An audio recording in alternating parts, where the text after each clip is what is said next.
The name came before the strategy. That is the part that matters. Operation Epic Fury, announced at a Rose Garden ceremony with flags, a podium, and a president who used the word beautiful 4 times to describe an active military engagement, was branded before the Senate had been briefed, before the legal authorization had been filed, and before a single serving general had publicly endorsed the operational framework. The name came first. The strategy is. Meanwhile, in a different room, not at a podium, not on camera, veterans who carried rifles in Fallujah and Kandahar and Mosul are using a different word. Not beautiful, not epic. The word they are using is familiar. And familiar, in that context, is the most frightening word in the English language. Trump didn't just brand a military operation like a reality television franchise. Trump didn't just hold a Rose Garden ceremony while the Senate war powers process was unresolved and the objective was still in dispute. Trump handed a name, Operation Epic Fury, to a military engagement that his own defense secretary told the Senate Armed Services Committee had no defined calendar, that his own Secretary of State could not describe consistently in a 90-minute classified briefing, and that his own intelligence community projected would activate Iranian proxy networks across 5 countries. He planned for a branded victory. He got a veterans community that served in the last 3 open-ended Middle East engagements looking at phase 2 of this one and saying, quietly, that they have seen this before. And in the gap between the Rose Garden ceremony and what veterans are actually saying, the most important testimony about this war is happening in living rooms and VFW halls and online forums that Washington is not listening to. In the next few minutes, I am going to show you exactly what veterans are saying, why their assessment carries authority that no press conference can match, and what the documented record of operationally named conflicts tells us about what comes next. I am going to walk you through the specific statements, named veterans, named organizations, documented on the record. I am going to show you what familiar means when the people saying it have personally seen what familiar looks like at the end. And I am going to tell you why the world you are living in today is measurably more dangerous, not despite the confident branding of this operation, but because of it. Because a name that performs certainty is the most dangerous kind of certainty there is. Imagine you are about to undergo a major surgery. The night before, your surgeon comes in and tells you the procedure has been named. He has given it a name. He tells you it is going to be powerful and historic, and that people will be talking about it for years. He does not review the imaging. He does not walk you through the risks. He does not tell you what the recovery looks like or how long it takes. He tells you the name. And you realize, lying in that bed, that the confidence in the room is not coming from the plan. It is coming from the branding. Hold that thought, because that is the exact distinction veterans, men and women who have been on the receiving end of operationally branded confidence before, are drawing right now about Operation Epic Fury. Let us rewind the clock. Drop your answer in the comments right now. Does the branding of a military operation as Epic Fury tell you more about the operation or more about who is running it? Let us rewind the clock. This did not start with the name. It started with a pattern. Every major military engagement of the last 30 years that ended badly for the United States was preceded by the same structural sequence. A public confidence narrative that ran ahead of the operational planning. A name or a phrase that performed resolution before resolution existed. Shock and awe in 2003. Mission accomplished, not an operation name but a banner, which is functionally the same thing. In May of 2003, 17 years before the last American combat forces left Iraq. Operation Restore Hope in Somalia, 1992, 353 days before the Battle of Mogadishu. These names were not lies exactly. They were aspirational branding applied to situations that had not yet earned them. And the veterans who served in those operations, who lost friends in those operations, who came home from those operations carrying things that do not fit in a duffel bag. Those veterans are looking at Operation Epic Fury, and they are not seeing a name. They are seeing a pattern. The fatal assumption embedded in the Rose Garden ceremony was the same fatal assumption embedded in every prior piece of operationally branded overconfidence. That naming the outcome shapes the outcome. That if you call it epic and furious and beautiful, the reality will organize itself around the branding. that the enemy will respond to the name the way a cable news audience does. Iran did not watch the Rose Garden ceremony. The IRGC commanders activating proxy networks in Al Anbar did not get a briefing on the visual aesthetic of the podium flags. The Hezbollah reconnaissance drones operating over northern Israel in the last 72 hours were not deterred by the word epic. The names are for domestic consumption. The enemy reads the operational picture. And the operational picture right now, proxy attacks, reconnaissance surveys, straight harassment, no defined exit, no agreed objective, no congressional authorization, does not say epic. It says 8 weeks and still going. Receipt number 1. What veterans are actually saying, named and on the record. According to statements documented by Military Times, Task and Purpose, and the Iraq and Afghanistan Veterans of America, 3 outlets that cover the military community with the credibility of shared experience, the veteran response to Operation Epic Fury has been consistent, bipartisan, and significantly more alarmed than the mainstream press has reported. Iraq War veteran and former Army Ranger Paul Rieckhoff, founder of IAVA, said publicly that the naming of the operation before the strategy was defined was, quote, a tell. His word, a tell. Retired Marine General John Allen, who commanded forces in Afghanistan and served as special presidential envoy for the global coalition to counter ISIL, said in a written statement that the operational branding of the Iran engagement was, quote, inconsistent with how serious military operations are named and announced in a doctrine-compliant environment. Retired Army Colonel Andrew Bacevich, who lost his son in Iraq and has spent 20 years writing about the structural failures of American military adventurism, said the name was not a military designation, it is a marketing decision. 3 different veterans, 3 different ranks, 3 different service backgrounds, the same assessment.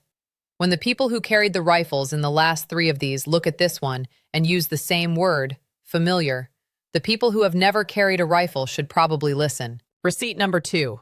The Rose Garden ceremony itself and what was missing from it. Here is the part that should make your blood boil. The Rose Garden announcement of Operation Epic Fury lasted 11 minutes and 40 seconds. The president used the word beautiful 4 times and the word historic 6 times. He said the operation would be remembered forever and that America had never seen strength like this. What the 11 minutes and 40 seconds did not include any mention of the legal authorization under which the operation was being conducted, any mention of the objective, not the broad goal, the specific, measurable military objective that defines success, any mention of the exit criteria, the conditions under which the operation concludes, any mention of the Allied coordination, which allies, if any, had been consulted or were participating, any mention of the cost estimate, not the operational cost, the human cost, the framing that every serious military announcement in American history has included. The announcement described the operation the way a movie trailer describes a film. It told you how it was going to feel. It told you nothing about what it was going to do. And the veterans watching that ceremony, the ones who have stood at the funerals, who have held the folded flags, who have sat with the Gold Star families, they noticed what was missing. Because what was missing is exactly what was missing every other time this went wrong. If this is building a case for why the gap between operational branding and operational reality matters in ways that reach directly into your life, your family's safety, and your country's future, you are already ahead of most people watching this unfold. There is still more. The specific cost numbers, the specific threat to veterans' own services, and the historical comparison that every serious defense analyst is thinking about right now. Hit subscribe right now. This channel tracks the architecture beneath the performance, and the next piece is already in motion. Now compare the Rose Garden ceremony to what the veterans are saying in the forums and the VFW halls and the comments sections of Military Times. The president said at the podium, and this is a direct quote from the official White House transcript, "This is the most successful military operation in the history of our country, possibly ever. Nobody has ever done what we just did." He said this at week 3. Week 3 of an operation that his own defense secretary told the Senate had no defined calendar.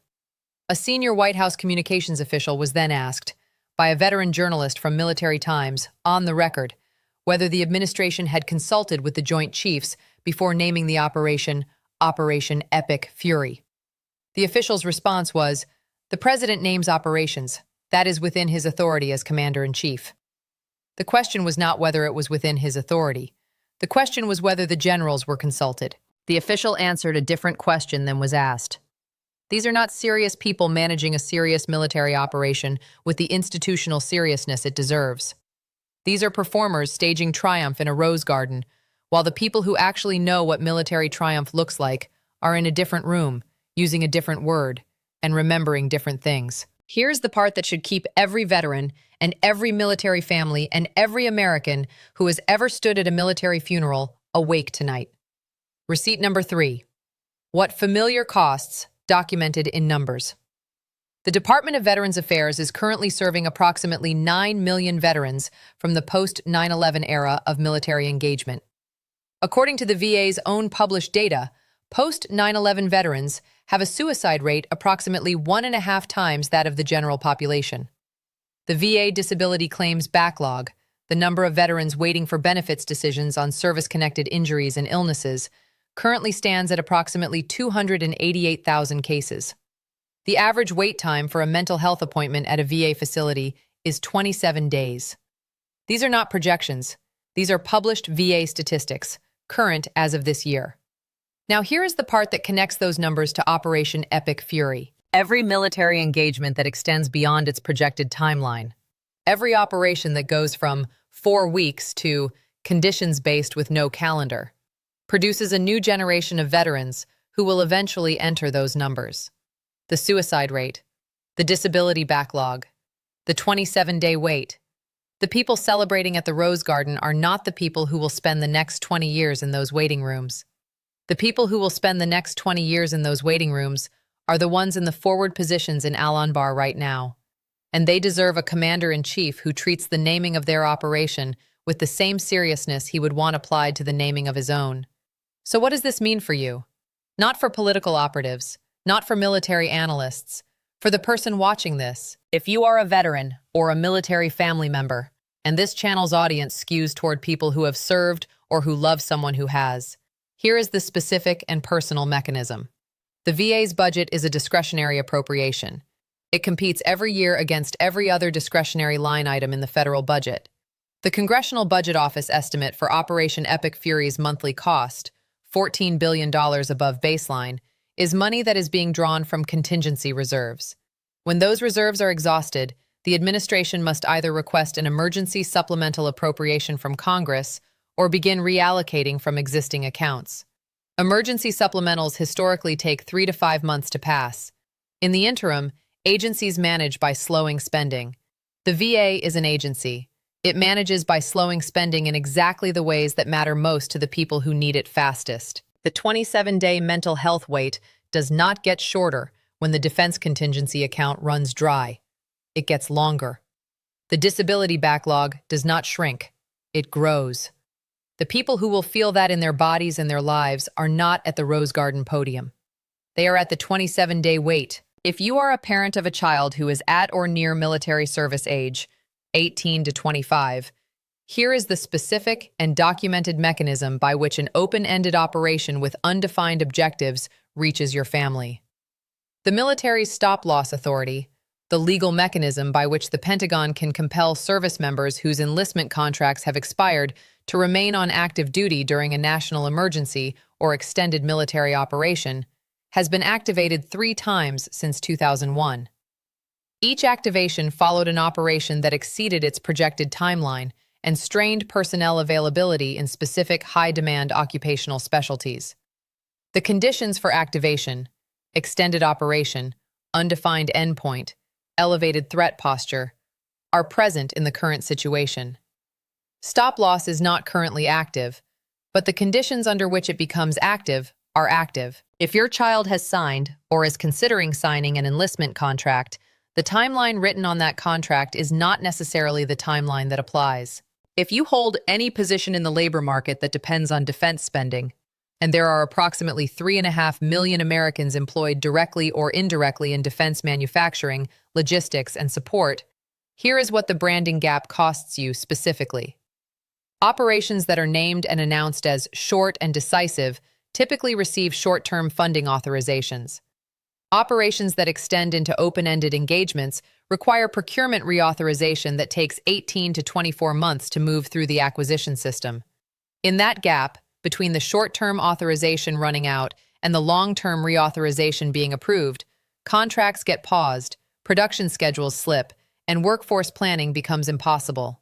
The defense industrial base does not respond well to the gap between what the Rose Garden says and what the operational reality demands. The people whose mortgages depend on that production schedule feel the gap before the press conference admits it exists. If you pay any attention to the moral authority of the United States in international affairs, the credibility that allows American diplomats to convene negotiations, American officials to demand accountability, American institutions to lead coalitions, here is the specific and measurable cost of operationally branded overconfidence. Every allied government that watched the Rose Garden ceremony made its own assessment. Not of American military capability, that is not in question, of American institutional judgment, of whether the people managing the most powerful military force in human history are doing so with the seriousness that power requires. The governments that reached the conclusion that the answer was no are now building the hedging relationships, the alternative partnerships, the backup architecture described in this series. Not because they hate America, because they are governing. And governing requires planning for the scenario where the largest actor in the room is making decisions based on branding rather than strategy. The administration is on television saying Operation Epic Fury is a resounding success, that the world has been put on notice, that America has demonstrated strength that has never been seen before. The veterans are in the VFW halls saying, familiar. The retired generals are publishing written statements about doctrine-compliant naming conventions. The Military Times reporters are documenting the Rose Garden's 11 minutes and 40 seconds of what was not said. The medevac helicopters are running in Al Anbar. All of these things are happening simultaneously. Only one of them is at the podium. Here is the hard truth. The men and women who serve in the United States military do not name their operations after how they are supposed to feel. They name them after objectives, geographic designations, or neutral identifiers that carry no emotional loading. Because emotional loading in a name creates pressure to perform the name rather than execute the mission. Desert Storm was a weather pattern reference. Neptune's Spear, the Bin Laden raid, was a maritime hunting reference. Inherent Resolve, the anti-ISIS campaign, was a posture statement about staying power, not a performance of triumph. Operation Epic Fury is not a military name, it is a brand. And the veterans who are calling it familiar are not criticizing the service members executing it. They are criticizing the system that named it before it knew what it was. Carney did not name this operation. Iran did not name this operation. The person who named it is the same person who told donors it would take 4 weeks, who told the Senate it had no calendar, who held a Rose Garden ceremony without mentioning a legal authorization or an exit condition. The moral verdict is this. The men and women who will spend the next 20 years in the VA waiting rooms deserved a commander-in-chief who treated their operation with the same gravity they brought to it. They got a brand instead.